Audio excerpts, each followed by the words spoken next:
Die Industrie 4.0 gilt als der Digitalisierungsansatz in Europa und insbesondere auch in Deutschland, wo er ja entstanden ist. Wir, Mitsubishi Electric, haben schon seit 2003, also wesentlich länger, den E-Factory-Ansatz. Wir produzieren ja selbst unsere Geräte, die Roboter, die Steuerung und so weiter. Und wir haben schon sehr früh angefangen, unsere eigene Produktion zu digitalisieren, haben festgestellt, dass wir die Anbindung an die Enterprise-Welt brauchen, haben deswegen natürlich die entsprechenden Module für unsere Steuerung entwickelt, um dies optimal realisieren zu können. Diese Digitalisierungserfahrung, die wollen wir natürlich auch unseren Kunden zur Verfügung stellen. Und deswegen haben wir Module entwickelt, damit wir sehr, sehr einfach die Produktion an die Enterprise-Welt anbinden können.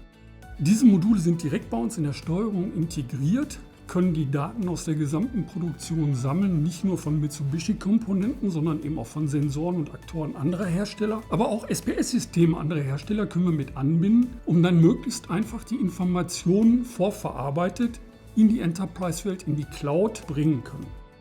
Diese Vorverarbeitung ist sehr wichtig. Wenn ich alle Daten ungefiltert nach oben schicke, habe ich halt sehr, sehr viel Traffic auf dem Netz. Dadurch, dass wir die Daten vorverarbeiten, können wir da schon die gefilterten Daten nach oben bringen und können damit dem Kunden effizient die Anbindung an die Cloud ermöglichen.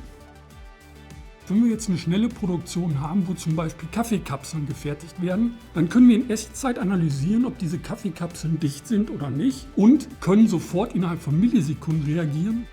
Unsere Kunden haben ja immer so dieses Problem, welche Daten soll ich sammeln in der Digitalisierung?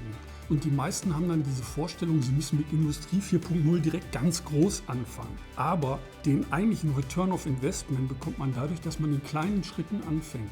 Und Mitsubishi zeichnet also wirklich skalierbare Lösungen im Bereich der Digitalisierung, die in der Produktion auf den Steuerungen anfängt, dann aber auch über den Edge-Bereich bis in die Enterprise-Welt fortgesetzt wird. Und wir können unseren Kunden einfach einen sicheren Return of Investment garantieren, weil wenn ich erstmal ein kleines Problem gelöst habe, Erfahrungen gesammelt habe und dann eben in der Digitalisierung Schritt für Schritt nach vorne gehen kann, dann vermeide ich viele Fehler und mein Investment ist eigentlich wesentlich gesichert.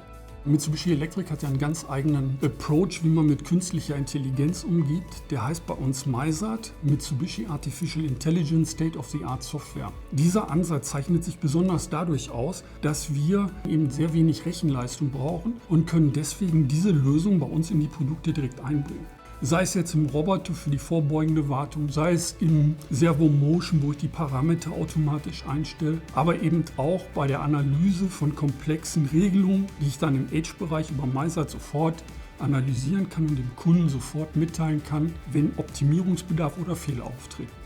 Mein Name ist Thomas Lantermann. Ich arbeite seit über 30 Jahren bei Mitsubishi Electric, habe viele Abteilungen durchwandert und bin jetzt aufgrund meiner Entwicklung bei Mitsubishi Electric in der Digitalisierungswelt angekommen, kümmere mich hier um die Themen wie künstliche Intelligenz, Anbindung an die Cloud, aber eben auch Cybersecurity.